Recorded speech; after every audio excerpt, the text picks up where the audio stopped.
Hello everyone, welcome to Internet Learning. Hope you all are doing well. So today we are going to discuss the last topic, that is conservation of energy resources of class 10 geography chapter number 5. So हम लोगों ने अपना section शुरू किया था energy resources, जिसमें हमने conventional and non conventional sources of energy को पढ़ा। अलग अलग तरीके के जो एनर्जी सोर्सेज हैं उनको हमने डिस्कस किया। अब ये तो हमें समझ आ गया है कि ये जो एनर्जी रिसोर्सेज हैं वो बहुत इंपॉर्टेंट हैं। अभी हमारे देश में कन्वेंशनल सोर्स ऑफ एनर्जी, मतलब कि हम जो कोल, पेट्रोलियम, नेचुरल गैस, उन चीज़ों का इस्तेमाल कर रहे हैं, वो भी काफ़ी इंपॉर्टेंट रोल प्ले कर रहे हैं। काफ़ी ज़्यादा परसेंटेज तक हम जो कन्वेंशनल सोर्सेज ऑफ एनर्जी है उन पे डिपेंड करते हैं। वहीं अगर हम बात करें non conventional sources of energy की, तो हमें ये पता है कि भाई हमारे देश में काफ़ी काफ़ी अच्छा पोटेंशियल है कि हम नॉन कन्वेंशनल सोर्सेज को अच्छे से यूज कर सकते हैं। Non conventional sources of energy जैसे कि भाई सोलर एनर्जी हो गया, geothermal energy, tidal energy, wind energy, और ये सारी ही जो चीजें हैं वो हमारे देश में काफी अच्छी मात्रा में अवेलेबल हैं। हमारा देश जो है वो ट्रॉपिकल रीजन में पड़ता है, जहाँ पे बहुत ज्यादा सनलाइट आती है। हमारे देश की अच्छी कोस्टल बाउंड्री है, जहाँ पे हवा बहुत अच्छी चलती है, जहाँ पे टाइड्स बहुत अच्छी आती हैं। तो इन सब चीज़ों की मदद से हम अलग अलग तरीके के जो non conventional sources of energy हैं उनका यूज कर सकते हैं, उनको हम डेवलप कर सकते हैं उनसे एनर्जी। तो अब बात यह है कि जब ये इतने इम्पॉर्टेंट हैं और इतना इम्पॉर्टेंट रोल प्ले कर रहे हैं हमारी देश की इकोनॉमी के लिए, तो इनका कंजर्वेशन जो है वो बहुत इंपॉर्टेंट हो जाता है। इनको बचा के रखना, इनको संजो के रखना हमारे लिए बहुत इंपॉर्टेंट हो जाता है। So energy is a basic requirement for economic development. किसी भी देश की इकोनॉमी के लिए एनर्जी बहुत बेसिक रिक्वायरमेंट है। मतलब कि ये जो एनर्जी है, चाहे हम मतलब फ्यूल में यूज कर रहे हैं, फ्यूल की तरह हम ट्रांसपोर्ट्स में यूज कर रहे हैं, चाहे हम फैक्ट्रीज में इलेक्ट्रिसिटी जो एनर्जी है वो यूज कर रहे हैं, किसी भी तरीके से हम देखें, किसी भी देश की इकोनॉमी के लिए एनर्जी बहुत बहुत इंपॉर्टेंट है। Every sector of the national economy, agriculture, industry, transport, commercial and domestic, needs input of energy.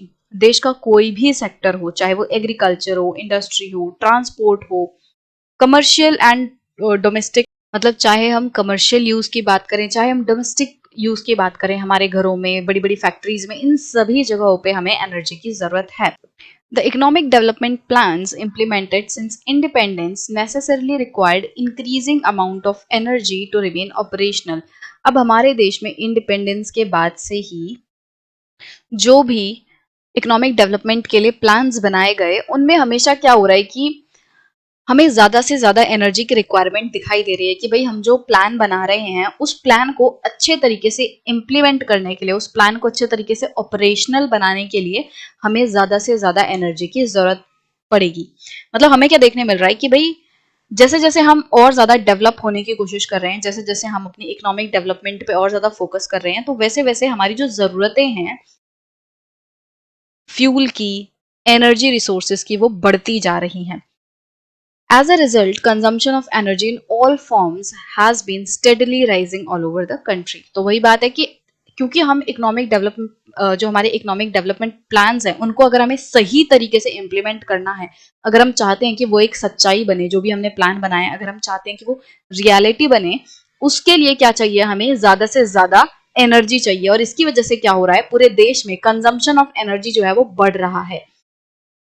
In this background, there is an urgent need to develop a sustainable path of energy development। और इसीलिए अब एक जरूरत आन पड़ी है, हम लोगों के ऊपर एक प्रेशर है कि हम लोग एनर्जी डेवलपमेंट के लिए एक सस्टेनेबल पाथ जनरेट करें। मतलब कि हमें कोई ऐसा सिस्टम, कोई ऐसा तरीका ढूंढना होगा एनर्जी बनाने का, एनर्जी रिसीव करने का, जिससे कि हमें, मतलब कि हमारी जो नीड्स हैं, हमारी जो डिमांड्स हैं, वो भी पूरी हो जाएं, एनवायरमेंट को भी नुकसान ना पहुंचे, और आने वाली जो फ्यूचर जनरेशन है उसके लिए भी ये रिसोर्सेज अवेलेबल रहें।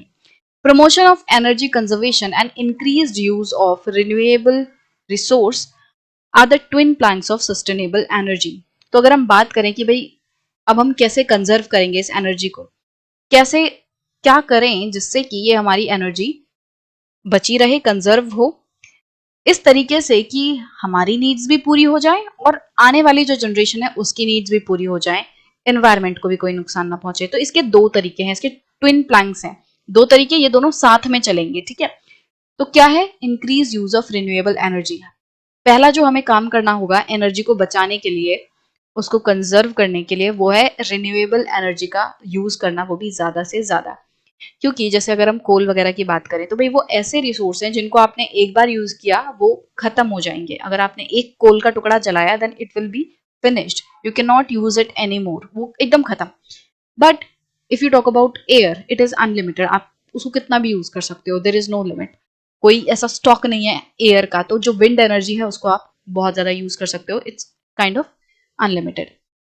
तो हमें ऐसे रिसोर्सेज को यूज करना पड़ेगा जो हमारे लिए भी हैं और जो फ्यूचर जनरेशन की नीड्स के साथ भी खिलवाड़ नहीं करेंगे। मतलब हवा है, हमने एक विंड मिल लगाई, उससे हमें एनर्जी मिल रही है। अब ये हवा तो आने वाली जनरेशन के भी पास रहेगी, वो भी विंड मिल लगा के जो एनर्जी है वो बना सकती है। तो हमें क्या करना होगा, हमें ज्यादा से ज्यादा फोकस करना होगा रिन्यूएबल एनर्जी रिसोर्सेज पे, ठीक है। और इसके साथ साथ हमें क्या करना पड़ेगा, एनर्जी कंजर्वेशन को प्रमोट करना होगा। मतलब कि जैसे हमें लोगों को ये बताना होगा कि भाई जितनी जरूरत है, जितनी नीड है, उसके हिसाब से ही आप रिसोर्सेज को यूज करो। जैसे मान लो कोई कोयला यूज कर रहा है, तो उसको जरूरत मान लो सिर्फ 1 kg की है और वो जमीन से 10 kg निकाल रहा है और फिर वो कोयला वेस्ट जा रहा है, वो इधर उधर पड़ा हुआ है बस, ठीक है। तो हमें क्या करना पड़ेगा कि जितनी हमारी जरूरत है हम सिर्फ उतना ही यूज करें। जो हमारे पास रिसोर्स है, मान लो कोई कोयला हमने जलाया है, तो उसका जो भी मैक्सिमम यूज हो सकता है उसको हम यूज करें। ऐसा ना हो कि बस कोयला जलाया और वो बस जल रहा है, ठीक है, ना उस पर कोई खाना पक रहा, ना उस पर कोई और चीज हो रही, ना उससे कोई बिजली बन रही, तो वो वेस्ट होगा। अगर हमने कोई रिसोर्स निकाला है, पहली बात तो हम उतना ही निकालें जितनी हमें जरूरत है।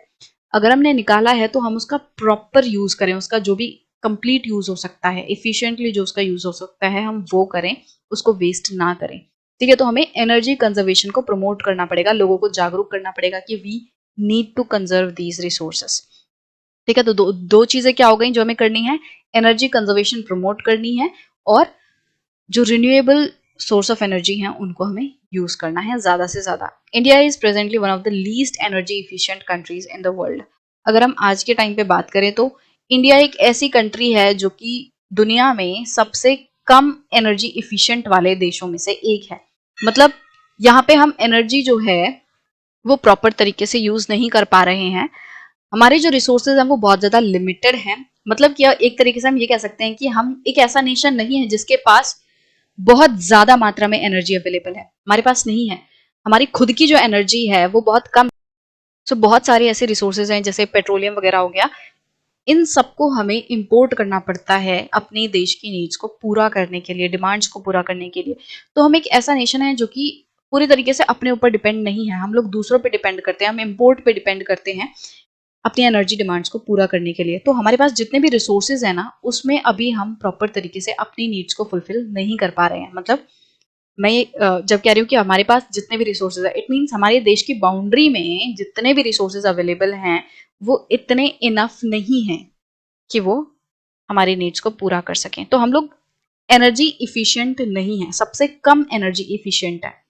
मतलब ऐसे देशों में है जो कि प्रॉपर तरीके से एनर्जी को नहीं यूज कर पा रहे हैं। We have to adopt a cautious approach for the judicious use of our limited energy resources. तो हमारे पास क्या है, कम एनर्जी रिसोर्सेज है और हमें इस तरीके से अब इसका इस्तेमाल करना है कि अगेन हमारी नीड्स भी पूरी हो जाएं और ये जो रिसोर्सेज है वो इतनी जल्दी खत्म भी ना हो और ये एनवायरनमेंट को भी नुकसान ना पहुंचाए। क्योंकि अगर हम मैक्सिमम जो एनर्जी है वो बाहर से मंगा रहे हैं, मैक्सिमम जो एनर्जी रिसोर्सेज हैं वो हम दूसरे देश से अगर इंपोर्ट कर रहे हैं, तो देखो इंपोर्ट का कोई भरोसा नहीं है, कब वॉर छिड़ जाए, कब कुछ ऐसा हो जाए कि दूसरे देश से हम इंपोर्ट ना कर पाए। मान लो प्राइस बहुत हाई हो गई, मान लो किसी ने हम पे बैन लगा दिया कि हम उनके देश से इंपोर्ट नहीं कर सकते, तो उस कंडीशन में हम क्या करेंगे। तो हमें अपने देश में जो भी रिसोर्सेज हैं उन्हें बहुत ही अच्छे से यूज करना होगा, बहुत ही कॉशियसली यूज करना होगा और नए नए तरीके निकालने होंगे जिससे कि हम अपने देश के एनर्जी को, अपने देश की जो एनर्जी की डिमांड है उन्हें खुद पूरा कर सकें, दूसरों पे हमें डिपेंड ना होना पड़े। For example, as concern citizens we can do our bit by using public transport systems instead of individual vehicles. अब एग्जाम्पल के तौर पे यहाँ पे बोला हुआ है कि भाई हम कैसे कॉशियसली एंड जुडिशली यूज कर सकते हैं, क्या हम करें कि जिससे हम एनर्जी वेस्ट ना करें। तो हम सब अपने अपने लेवल पे कुछ ना कुछ कर सकते हैं। वो दिखने में हमें ऐसा लग सकता है कि तो बहुत छोटी सी चीज है, इससे क्या ही फर्क पड़ेगा, but it does make difference. और सब लोग अगर करते हैं तो छोटे छोटी चीज से भी काफी बड़ा डिफरेंस मिल सकता है हमें। तो जैसे आपने देखा होगा कि काफी बार हम लोगों को घरों में क्या बोला जाता है कि फालतू लाइट मत जलाओ, बिजली बर्बाद मत करो, है ना, कि अगर कहीं पे फालतू में बल्ब जल रहा है, पंखा चल रहा है, तो मेक श्योर कि you are turning it off. तो इससे क्या होगा, बिजली बचेगी। बिजली बचेगी तो उससे क्या होगा, हमारे जो रिसोर्सेज है वो कम कंज्यूम होंगे, है ना। तो अगर हम सब अपने घरों में ये चीज इंश्योर करें कि हम लोग बिजली वेस्ट नहीं कर रहे हैं, तो इससे क्या होगा, मान लो हमारी जो बिजली है, हमारी ज्यादातर बिजली किससे आती है, थर्मल एनर्जी है, मतलब कि कोयले को जला के हम बिजली बना रहे हैं। अगर हम कम एनर्जी यूज करेंगे तो उससे क्या होगा, हम कम डिमांड करेंगे, है ना, हमें कम एनर्जी की जरूरत पड़ेगी, क्योंकि हम एनर्जी बचा रहे हैं, हम वेस्ट नहीं कर रहे। जब हमें कम एनर्जी की जरूरत पड़ेगी तो आगे कम कोयला जलाने की जरूरत पड़ेगी बिजली प्रोड्यूस करने के लिए, फिर बहुत ज्यादा मात्रा में बिजली नहीं प्रोड्यूस करनी पड़ेगी। और उस हिसाब से जब हम कम कोयला जलाएंगे तो उससे क्या होगा, कोयला जो है वो बच पाएगा, उसको हम कंजर्व कर पाएंगे, है ना। तो ये दिखने में बहुत छोटी सी चीज लग सकती है, but it is a big thing. और इसी तरीके से यहाँ पे एग्जाम्पल दिया हुआ है कि अगर हम सारे लोग अपनी अपनी गाड़ी का इस्तेमाल ना करके पब्लिक ट्रांसपोर्ट का यूज करें, क्योंकि मान लो एक कार है, ठीक है, और उस कार में 4 लोगों के बैठने की जगह है, बट कोई बंदा सिर्फ अकेला ऑफिस जा रहा है, उस कार में पेट्रोल डीजल जो भी है डलेगा, है ना। और वो क्या है, वो रिसोर्स है, वो बहुत इंपॉर्टेंट रिसोर्स है जिसको कि हम ऐसे ही वेस्ट कर रहे हैं। उस कार में एक बंदा जाएगा तो भी उतना ही फ्यूल लगेगा, उस कार में बैठ के 4 लोग जाएं तो भी उतना ही फ्यूल लगेगा। So why to use 4 different cars, why can't we pool it, और हम कोई ऐसा पब्लिक ट्रांसपोर्ट क्यों नहीं यूज कर सकते। अगर सारे लोग पब्लिक ट्रांसपोर्ट यूज करने लग जाएंगे तो उससे क्या होगा कि सारे लोग अलग अलग जो अपने अपनी व्हीकल्स में जा रहे हैं, और सारे लोग अलग अलग उनमें फ्यूल भर रहे हैं, तो फ्यूल की डिमांड ज्यादा बढ़ रही है ना। तो अगर हम सारे लोग क्या करेंगे, एक बस में जा रहे हैं, तो बस को, चाहे बस में 100 लोग बैठे हों चाहे 50 लोग, तो क्या होगा, उतना ही फ्यूल की जरूरत पड़ेगी। अगर ज्यादा से ज्यादा बस में लोग जाएंगे तो वो ज्यादा बेहतर रहेगा, और जो कार में फ्यूल डलवाना है वो बच जाएगा। इससे क्या होगा, हमारा देश कम फ्यूल इंपोर्ट करेगा दूसरे देशों से। इससे क्या होगा, हम लोग दूसरे देशों पर कम डिपेंड रहेंगे, हमारा जो फॉरेन रिजर्व है वो बचेगा, और हम एक तरह से सेल्फ सफिशिएंट धीरे धीरे बनते जाएंगे। ठीक है, फिर सेकंड एग्जांपल इन्होंने स्विचिंग ऑफ इलेक्ट्रिसिटी का दिया हुआ है, जो कि मैंने जस्ट अभी आपको बताया। यूजिंग पावर सेविंग डिवाइसेस, घरों में ऐसे डिवाइसेस को यूज करना, ऐसे उपकरणों को यूज करना जो कि बहुत कम इलेक्ट्रिसिटी कंज्यूम करते हैं। जैसे आप कुछ भी खरीदने जाते हो, एसी वगैरह खरीदने जाते हो, तो उन पे हमेशा स्टार वगैरह रहते हैं, और उनकी स्पेसिफिकेशन रहती है कि भाई ये जो एसी है वो ऐसी है जो कि बहुत ज्यादा बिजली कंज्यूम करती है। और वहीं कोई ऐसी बहुत जैसे थोड़ी महंगी अगर आपको देखने मिलेगी कोई एसी, तो वो क्या होगा, वो क्या क्लेम करेंगे कि भाई ये जो बिजली है ये पावर इफिशिएंट है, इस ये कम बिजली पे भी चल जाती है, ये बहुत ज्यादा बिजली कंज्यूम नहीं करती। तो हमें ऐसे उपकरणों को यूज करना है, ऐसे डिवाइसेस को यूज करना चाहिए जो कि पावर सेविंग है, जो कम से कम बिजली यूज करें। Non conventional sources of energy को हमें ज्यादा से ज्यादा यूज करना है। After all energy saved is energy produce, क्योंकि अगर हम थोड़ी सी एनर्जी बचाएंगे भी तो वो किसके तरह है, एक तरीके से हम एनर्जी प्रोड्यूस कर रहे हैं। मान लो हमने 10 यूनिट इलेक्ट्रिसिटी बचाई, सेव की, अपने अनयूज्ड जो बल्ब्स वगैरह हैं, लाइट्स वगैरह, उनको स्विच ऑफ करके अगर हमने 10 यूनिट महीने की बिजली बचा भी ली, तो उससे क्या होगा, उससे हमने एक तरीके से 10 यूनिट बिजली प्रोड्यूस की है। तो यहाँ पे क्या बोला जा रहा है, एक तरीके से जो चीज हम बचा रहे हैं वो किसके इक्वल है, जैसे हम कोई वही चीज प्रोड्यूस कर रहे हो। तो इसीलिए हमें क्या करना है, हमें अपने अपने लेवल पे जो भी हम कर सकते हैं, बिजली बंद करना, अच्छे डिवाइसेस का यूज करना जो कम बिजली का यूज करें, ठीक है, कार वगैरह पूल करना मतलब कि जैसे अगर कोई एक पर्सन है वो अपने ऑफिस जा रहा है, ठीक है, और 4 और लोग हैं उसके पड़ोस में आसपास जो कि सेम ऑफिस जाएंगे, तो वो लोग 4 अलग अलग कार के बजाय सारे लोग मिलके एक ही कार में चले जाएं, है ना।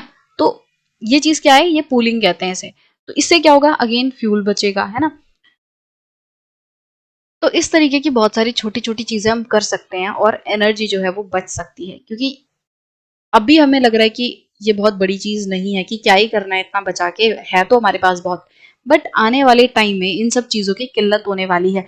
हमारी जो कोल रिजर्व्स हैं वो धीरे धीरे करके खत्म हो रहे हैं, है ना।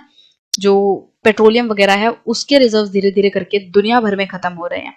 तो आने वाले टाइम में हम क्या करेंगे, उसका सोल्यूशन हमें अभी से ढूंढना पड़ेगा। और ये चीज़ सिर्फ हमारे भी हाथ में नहीं है कि भाई अगर हम कह रहे हैं कि जो छोटी छोटी चीज़ें अगर हम वो करें, मान लो हम कह रहे हैं कि पब्लिक ट्रांसपोर्ट का यूज़ करें, तो हम अपनी तरफ से पब्लिक ट्रांसपोर्ट का यूज़ कर सकते हैं, बट ये फिर गवर्नमेंट की जिम्मेदारी भी है कि वो पब्लिक ट्रांसपोर्ट को इतना इफिशियंट बना दे, इतना अच्छा बना दे कि लोग प्रेफर करें, है ना। पता चले कि भाई जो सिस्टम है वो ऐसा है कि लोग बहुत ज़्यादा सफ़र कर रहे हैं, है ना।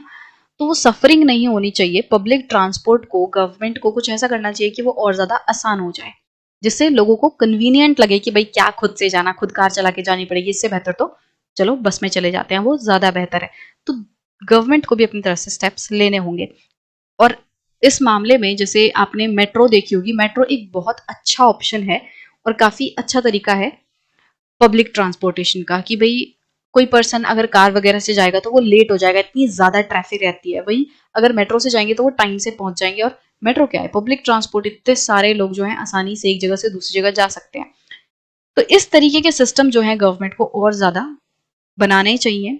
थोड़ा सा इसमें और ज़्यादा इंटरेस्ट दिखाना चाहिए कि लोग जो हैं वो एक्चुअली अपनी तरफ से पब्लिक ट्रांसपोर्ट को यूज़ करें, मतलब एकदम खुशी खुशी, उनको कोई दिक्कत ना हो।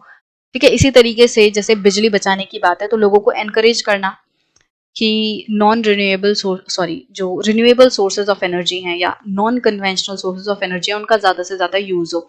इस तरफ भी गवर्नमेंट कुछ कदम उठा रही है, जैसे कि गवर्नमेंट जो है लोगों को सब्सिडी पे सोलर सेल्स दे रही है, सोलर जो पैनल्स होते हैं वो दे रही है लोगों को, कि भैया आप थोड़े सस्ते दाम पे सोलर पैनल्स खरीद सकते हो, अपने घरों में लगा सकते हो और उससे बिजली बना सकते हो। तो इस तरह के स्टेप्स जो है गवर्नमेंट ले रही है। बट हाँ, दोनों ही तरफ से हमको अभी और मेहनत करने की जरूरत है। गवर्नमेंट को भी अभी और ज्यादा सीरियस स्टेप्स लेनी चाहिए और हमको भी एक सीरियस सिटीजन होने के नाते अपनी जिम्मेदारियों को सही से निभाना है, तब जाके हमारे जो रिसोर्सेज हैं वो कंजर्व हो पाएंगे। So with this, we have come to the end of our chapter number 5 of class 10 geography.